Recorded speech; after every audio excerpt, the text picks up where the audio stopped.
आकर तो देखो, बड़े छोटों का तो लिहाज ही नहीं है। कैसे मुझे गांव की गवार और खुद को शहर की मॉडर्न बता रही है। इसका मॉडर्न पना तो मैं निकालूंगी।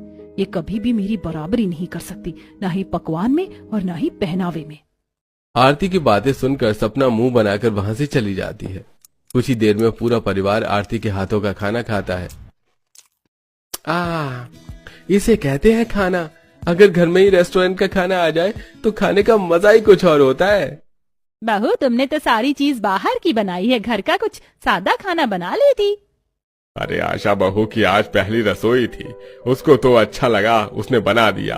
वैसे भी बड़ी बहू तो हमेशा रोटी सब्जी पराठे दाल चावल ही तो बनाती है, कभी कभी कुछ अच्छा भी खा लेना चाहिए।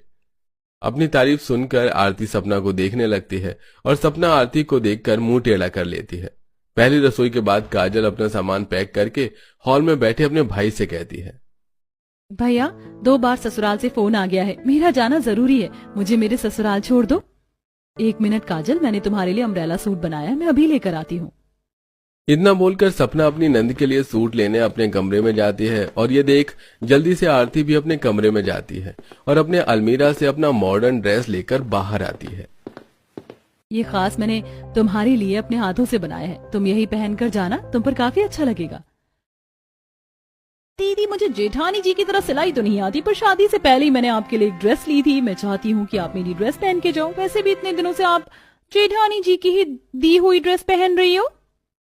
आरती, दीदी गर्भवती है, वैसे कपड़े नहीं पहन सकती। तुम्हारे कपड़े बहुत ही स्टाइलिश हैं और वो अपने ससुराल जा रही हैं।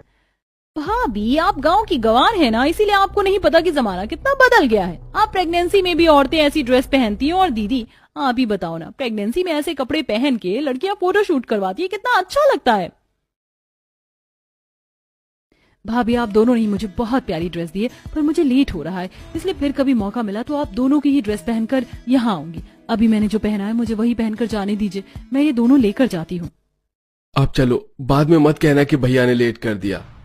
काजल अपनी दोनों भाभी का दिल रखने के लिए उन दोनों की ही ड्रेस अपने बैग में पैक कर लेती है और ससुराल के लिए चली जाती है।